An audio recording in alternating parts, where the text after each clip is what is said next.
Di kaki bukit yang selalu diselimuti kabut tipis di pagi hari, terhampar sebuah desa kecil bernama Rembulan. Udara di sana selalu membawa aroma tanah basah dan sesekali bau menyengat dari kandang ternak. Di salah satu kandang kambing yang reot dengan dinding lapuk dan atap yang berlubang, di sana sini hiduplah seorang anak laki-laki bernama Anas. Usianya baru 10 tahun, namun matanya sudah memancarkan kehampaan yang begitu dalam, seolah telah melihat 1000 musim dingin tanpa kehangatan. 5 tahun lamanya Anas mengabdikan hidupnya di tempat itu, bukan sebagai penjaga, melainkan sebagai tawanan.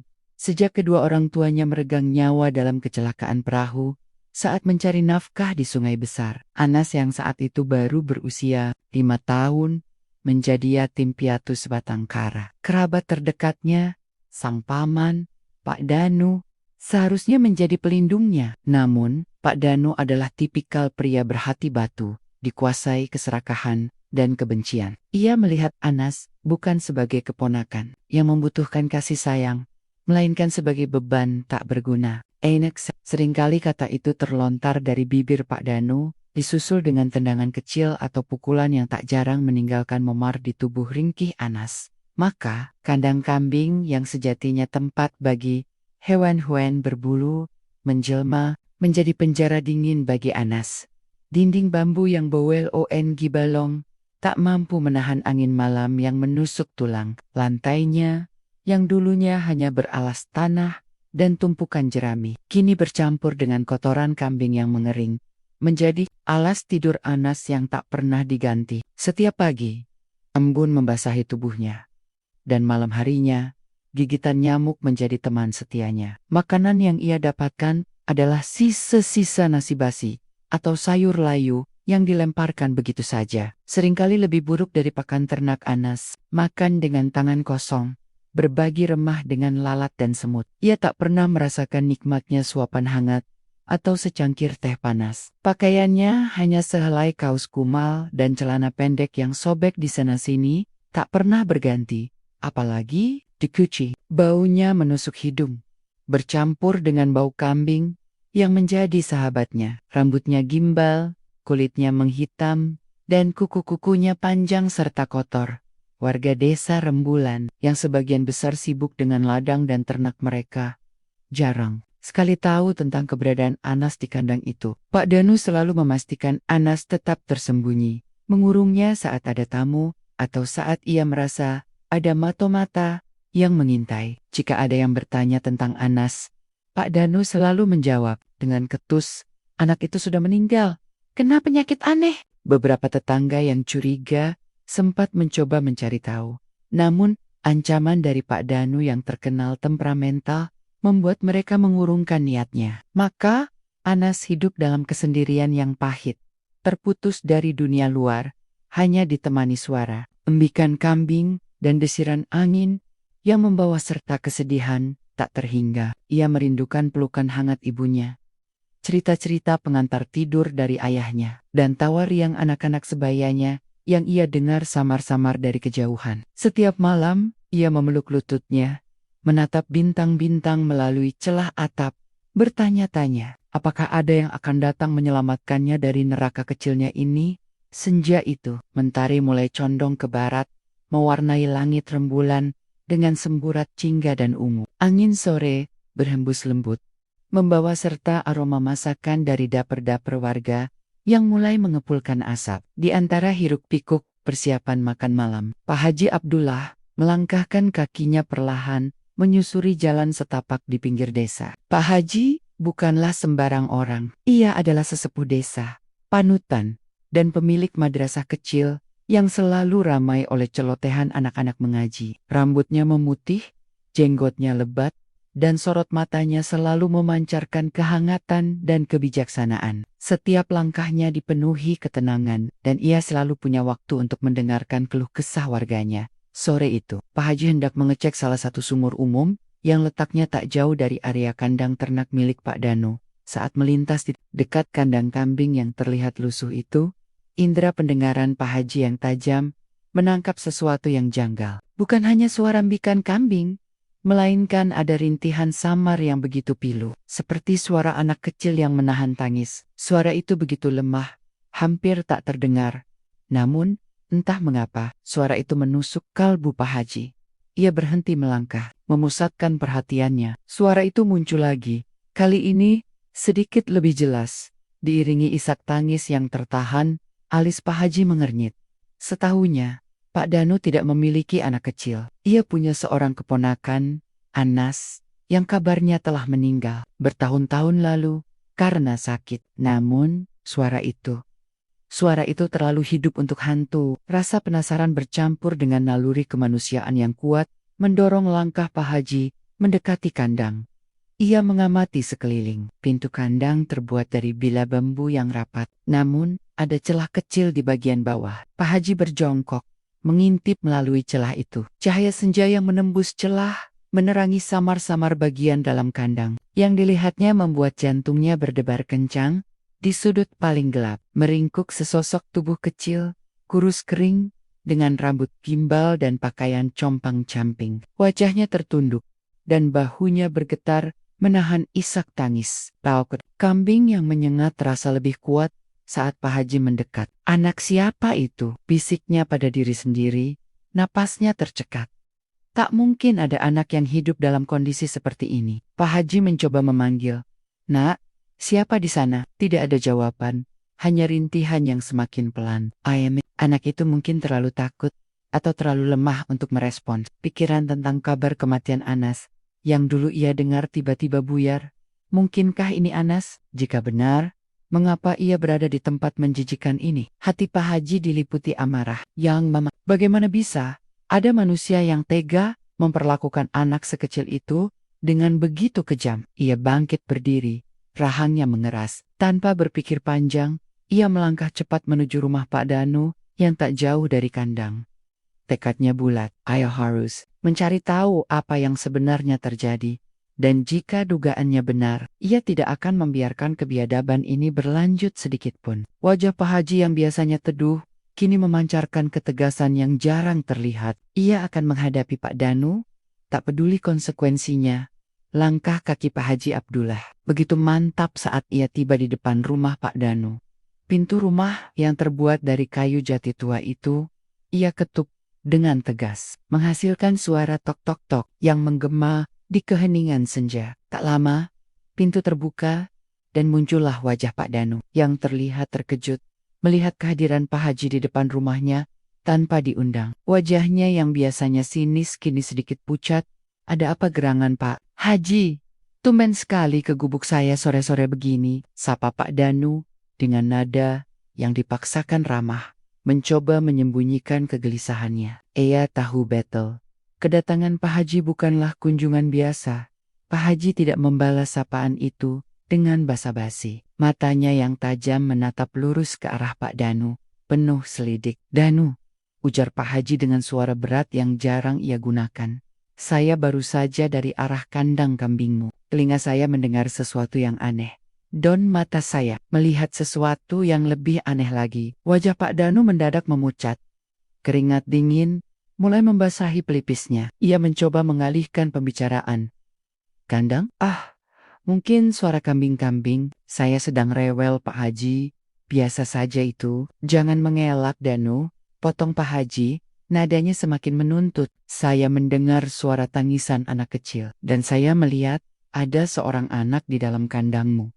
Siapa dia? Mengapa ia berada di sana dalam kondisi mengenaskan seperti itu?" Pak Danu gelagapan.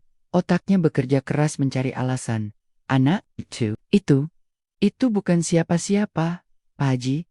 Mungkin saya tadi menampung anak tetangga yang kesasar sebentar, atau mungkin mata Pak Haji salah lihat.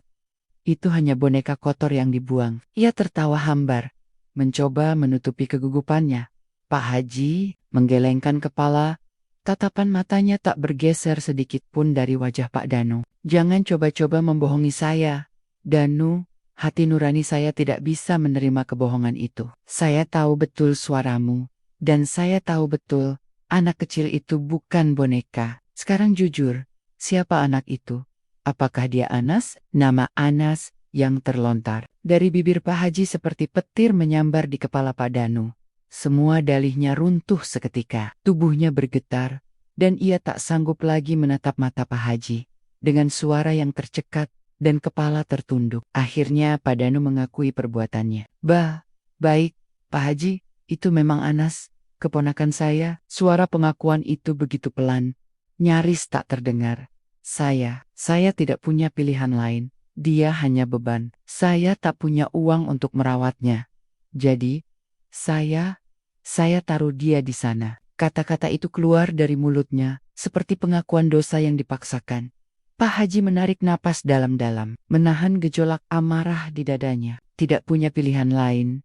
Katamu, 5 tahun Danu, 5 tahun kau biarkan seorang anak hidup di dalam kandang seperti binatang? Apa kau tidak punya hati? Di mana nuranimu? Suara Pak Haji meninggi, namun masih terkontrol. Kau sudah berdosa besar Danu, kepada Allah, dan kepada anak yatim itu.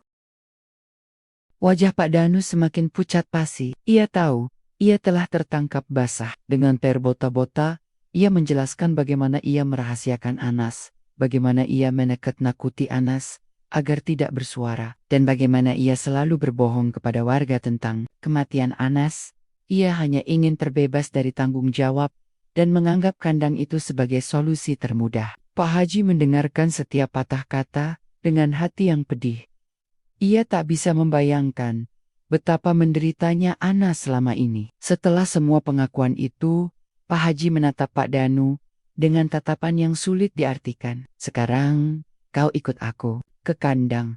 Anas harus keluar dari sana, dan kau harus mempertanggungjawabkan semua perbuatanmu. Pintu kandang kambing itu dibuka dengan paksa oleh Pak Haji Abdullah. Suara engsel yang berderit nyaring seolah memekakan telinga. Cahaya senja yang kini semakin redup menerobos masuk, menerangi sosok kecil yang meringkuk di sudut. Anas, yang tadinya ketakutan dengan kedatangan Pak Haji dan Pak Danu, kini mengangkat kepalanya perlahan. Matanya yang cekung menatap cahaya itu dengan sorot yang asing, seolah cahaya adalah sesuatu yang menakutkan baginya. Tubuhnya kurus kering, hanya terbalut tulang dan kulit. Kaki-kakinya kotor, dan kuku jarinya panjang serta menghitam. Rambutnya gimbal, dan bau badan yang bercampur dengan bau kotoran kambing menyeruak kuat.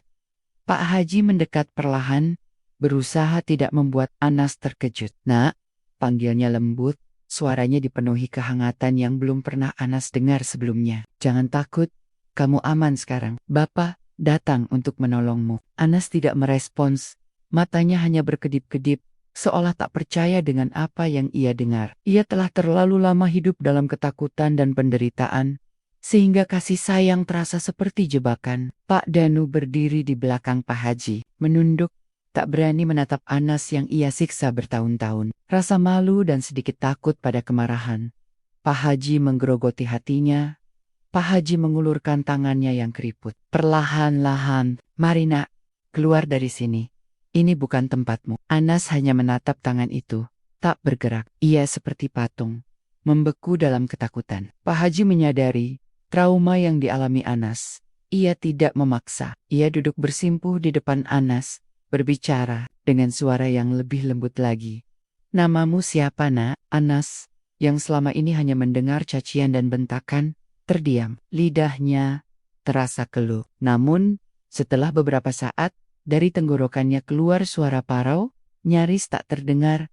Anas, ulang Pak Haji dengan senyum tipis. Nama yang bagus. Anas, kamu tidak perlu takut lagi. Bapak akan membawamu ke rumah. Kamu akan punya tempat tidur yang hangat, makanan yang enak, dan pakaian bersih. Kamu tidak akan kedinginan lagi. Kata-kata itu. Perlahan-lahan, air mata mulai mengalir dari mata Anas.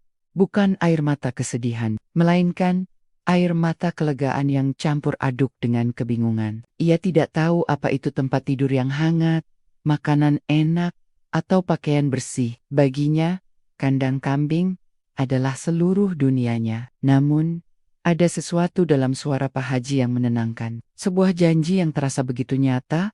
Pak Haji kemudian mengulurkan tangannya lagi, kali ini lebih dekat. Perlahan, sangat perlahan, Anas mengangkat tangan kecilnya yang kotor dan dingin, dan menyentuh jemari Pak Haji, Sentuhan itu adalah sentuhan manusia pertama yang ia rasakan setelah bertahun-tahun. Selain pukulan atau tendangan, sentuhan itu Pikachu lambat, Pikachu hangget. Seketika, Anas merasa ada secercah harapan yang tumbuh di dalam hatinya yang kering. Pak Haji menggenggam tangan Anas dengan lembut, membantunya bangkit. Anas limbung. Kakinya terasa kaku karena jarang berdiri tegak. Dengan sabar, Pak Haji menopang tubuh Anas yang ringkih, membimbingnya keluar dari kandang. Saat Anas melangkah keluar, menghirup udara bebas yang terasa begitu berbeda dari bau kotoran kandang, matanya menatap langit senja yang luas. Bintang-bintang mulai bertaburan, dan bulan sabit yang tipis menggantung di kejauhan. Itu adalah pemandangan yang sama yang ia lihat dari celah atap kandang setiap malam. Namun kini terasa begitu berbeda. Ia bebas. Anas merasakan tetesan air mata jatuh dari matanya. Ini adalah awal yang baru, sebuah keajaiban yang tak pernah ia sangka akan datang. Pak Haji Abdullah memandang Anas dengan tatapan haru. Hatinya penuh janji untuk mengembalikan senyum di wajah anak itu. Pak Haji Abdullah membimbing Anas berjalan perlahan menuju rumahnya. Langkah Anas masih tertatih. Kakinya seperti tidak terbiasa menapak di tanah yang rata. Setiap beberapa langkah, Pak Haji harus menopangnya, memastikan ia tidak terjatuh. Warga desa yang melihat Pak Haji membawa seorang anak kecil yang begitu kurus dan lusuh, terkejut. Bisik-bisik mulai terdengar. Siapa anak itu? Anak Pak Haji yang baru? Namun, tak ada yang berani bertanya langsung, melihat raut wajah Pak Haji yang serius. Sesampainya di rumah Pak Haji yang sederhana, namun bersih dan asri, sang istri, Bu Hajah Fatimah, menyambut mereka dengan wajah terkejut, bercampur khawatir. Bu Hajah adalah wanita paruh baya yang lembut dan penyayang, dengan senyum yang selalu meneduhkan. Begitu melihat kondisi Anas, matanya berkaca-kaca. Astagfirullahalazim. Pak Haji, anak siapa ini? Ya Allah, kasihan sekali dia, desah Bu Hajah. Langsung mendekati Anas dengan tatapan iba. Pak Haji kemudian menjelaskan singkat tentang Anas, tentang bagaimana ia menemukan anak itu di kandang kambing Pak Danu. Bu Hajah tak sanggup lagi menahan air matanya. Tanpa ragu, ia segera membimbing Anas masuk ke kamar mandi. Marina, kita bersihkan badanmu dulu. Anas sempat menolak. Bersembunyi di balik tubuh Pak Haji, air dan sabun adalah hal yang asing baginya. Namun, dengan bujukan lembut Pak Haji dan Bu Hajah, Anas akhirnya menurut. Bu Hajah dengan telaten memandikan Anas. Kotoran tebal yang menempel di tubuhnya selama bertahan-tahan, luruh.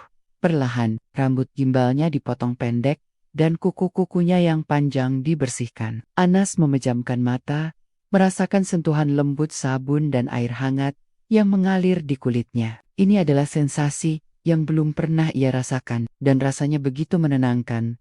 Setelah mandi, Anas diberikan pakaian bersih yang masih baru, milik cucu Pak Haji. Tubuhnya yang kurus tenggelam dalam pakaian itu. Namun setidaknya, ia kini merasa lebih nyaman. Bu Hajah kemudian menyajikan makanan, nasi hangat, dengan lauk ikan goreng, dan sayur bening. Anas menatap makanan itu dengan pandangan tak percaya. Ia tak pernah melihat makanan sebanyak itu, apalagi seharum itu. Ia mengambil sesendok nasi, lalu menatap Pak Haji dan Bu Hajah, seolah meminta izin. Makanlah nak, ini untukmu, kata Bu Hajah dengan senyum hangat. Anas mulai makan perlahan. Awalnya ragu-ragu, namun kemudian ia makan dengan lahap, seolah tak pernah bertemu makanan dalam waktu yang lama. Setiap suapan terasa seperti surga.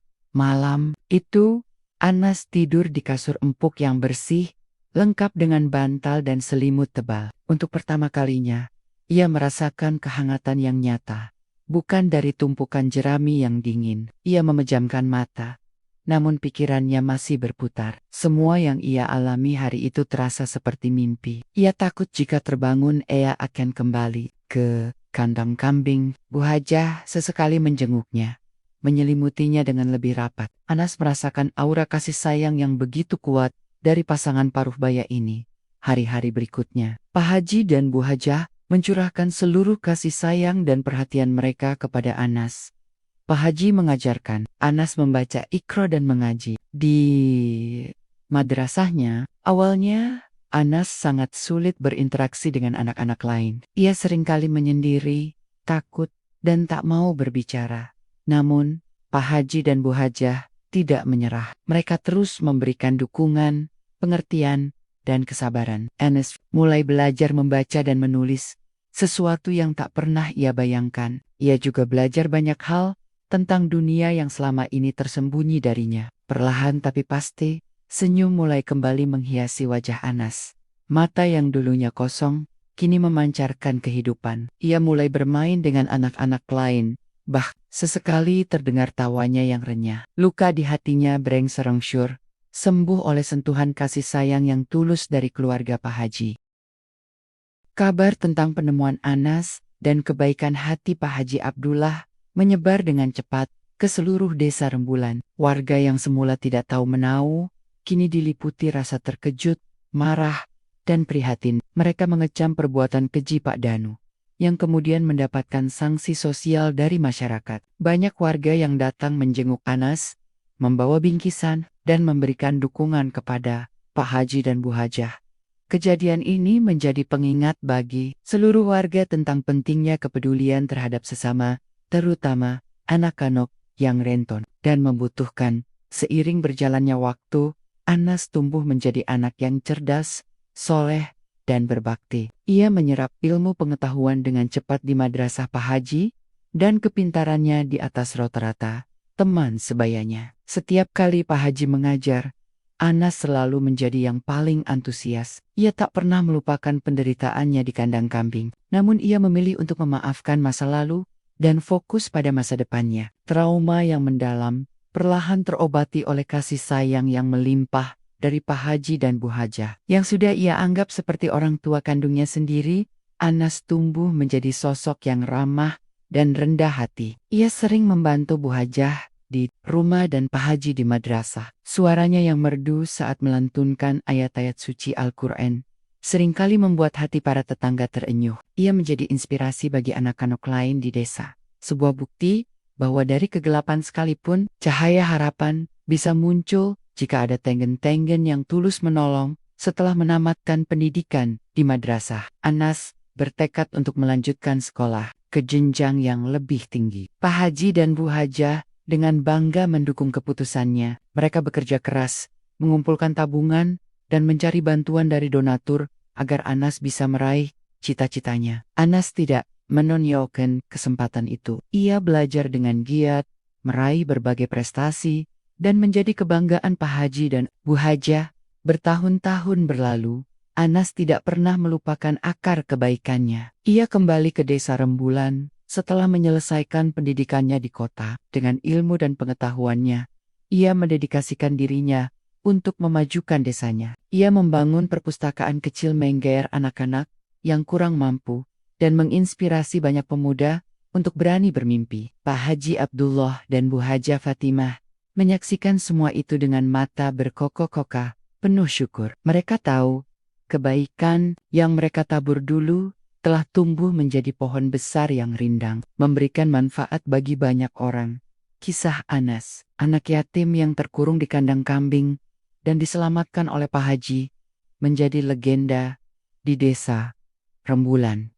Ini adalah pengingat abadi tentang kekuatan kasih sayang, empati, dan keberanian untuk menolong sesama. Sebuah bukti bahwa secercah harapan bisa mengubah takdir, dan sebuah sentuhan kemanusiaan bisa menyembuhkan luka paling dalam. Anas, yang pernah hidup seperti binatang, kini berdiri tegak sebagai manusia seutuhnya, menyebarkan kebaikan dan menjadi cahaya bagi banyak jiwa.